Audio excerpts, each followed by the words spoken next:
turn to Rachel Scott in Pennsylvania for the latest on the Trump campaign. Good morning, Rachel. Hey, Michael, good morning. Yeah, Donald Trump's campaign has really been trying to turn the page after a comedian compared Puerto Rico to a floating island of garbage at one of his rallies. But this morning, Republicans are seizing on what President Biden had to say about it. Overnight, after days of facing backlash, Donald Trump making an all-out appeal to Latino and Hispanic voters in battleground Pennsylvania. Nobody loves our Latino community and our Puerto Rican community more than I do.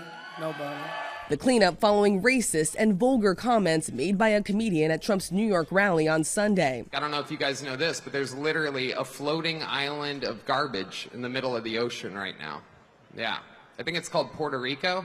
President Biden going on the attack. Well, let me tell you something. I don't know the Puerto Rican that I know, or Puerto Rico where I'm in my home state of Delaware. They're good, decent, honorable people. The only garbage I see floating out there is his supporters.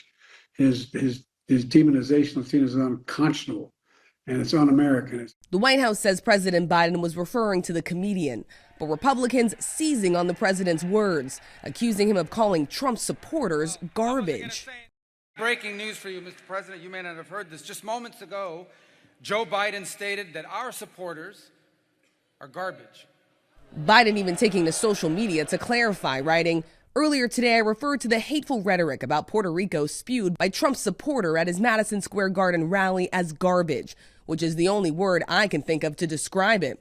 His demonization of Latinos is unconscionable. That's all I meant to say." Harris has been careful to call out Donald Trump, not his supporters, as her campaign tries to win over independents and Republicans. Trump has repeatedly gone after voters who are supporting Harris. I'll tell you what, any African American or Hispanic, and you know how well I'm doing there, that votes for Kamala, you got to have your head examined. Anybody that votes for her, you should have your head examined. And the former president still hasn't outright denounced any of the sexist, racist, or vulgar remarks made by speakers at his rally, including that comment about Puerto Rico, instead bragging about the event. It was like a love fest, an absolute love fest, and it was my honor to be involved. And then telling Fox News he can't imagine it's a big deal. What they've done is taken somebody that has nothing to do with the party, has nothing to do with us, said something, and they try and make a big deal.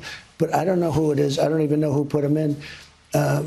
And I can't imagine it's a big deal. I've done more for Puerto Rico than any president. He later said the comedian probably shouldn't have been invited at all. Yeah, I mean, I don't know if it's a big deal or not, but I don't want anybody making nasty jokes or stupid jokes. But probably he shouldn't have been there, yeah.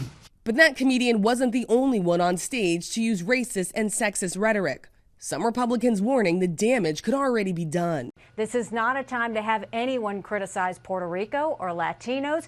This is not a time for them to get overly masculine with this bromance thing that they've got going. 53% of the electorate are women. Women will vote. They care about how they're being talked to, and they care about the issues. They need to remember that. This is a time of discipline, and this is a time of addition. The former president campaigning in all-important Pennsylvania, putting immigration at the center of his closing message, vowing mass deportations, and receiving his biggest applause when delivering this campaign promise. And I am hereby calling for the death penalty for any migrant that kills an American citizen or a law enforcement officer. And the Supreme Court has rejected a push to remove Robert F. Kennedy Jr.'s name from the ballot in two critical battleground states, Michigan and Wisconsin. Kennedy was trying to get his name off of the ballot after he dropped out of the race. He has since endorsed former President Donald Trump.